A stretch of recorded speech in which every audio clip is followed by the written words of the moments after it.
Now, the final fundamental that we need to talk about before we get to training is this.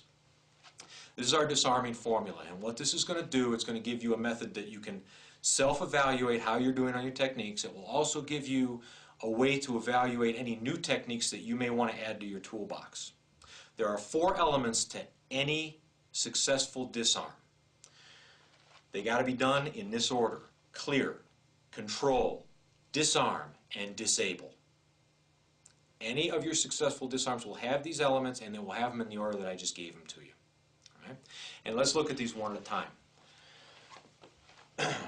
We're going to use a real simple inside strip technique just to demonstrate them. We're going to clear. Clearing is nothing more than getting you off the line of fire, away from the muzzle. All right? There are 3 ways we can clear the muzzle. The first is I can just snap my body sideways. All right? Gets me out of the way. The only problem is I'm kind of close here.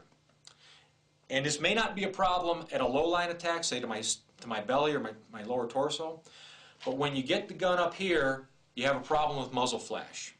More comes out of the end of the muzzle than just the bullet. You get hot gases, ash, unburned powder. You get these in your eye, it's going to ruin your day. All right? So, again, we can just snap the body sideways. That's our first way. The second way is I can just take and push the gun out of the way.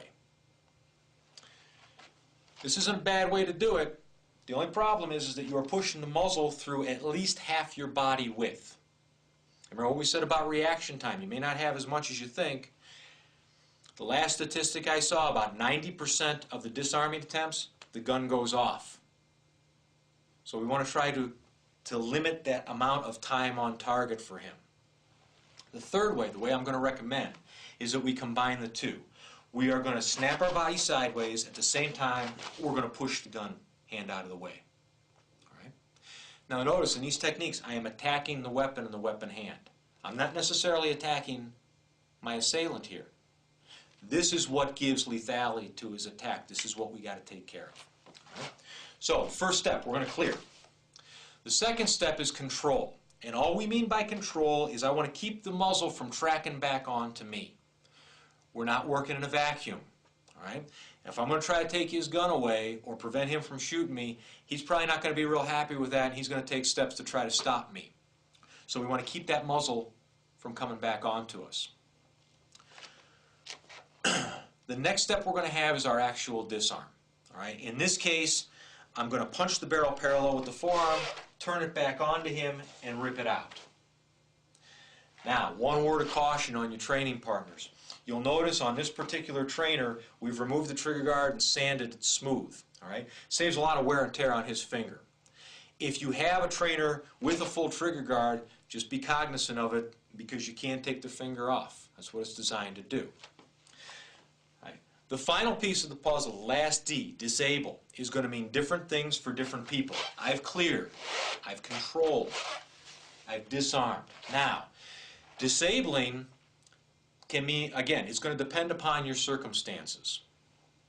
At this point in time, in most civilian or law enforcement environments, restraint is recognized and approved. All right? If you're in law enforcement at this point in time, you may be given verbal commands. Tell them to get down on the ground into a handcuffing position. If it's a civilian environment, I may be looking to escape at this point in time, or now that I've got his weapon and I've cleared him out any malfunctions, I tell him to run away. All right? If, on the other hand, I've come back and now I have his weapon, if I don't have one of my own, I clear a malfunction, which we're going to talk about in just a second, and he tries to aggress, now we're back in a deadly force incident. Because I know how easy it is to take a gun away, and I don't know if he can do it or not. If he's aggressing me, he certainly is showing that he has the intent to take the gun away from me. If he does that, we're back to square one, except he's probably going to be shooting when he gets the muzzle on me.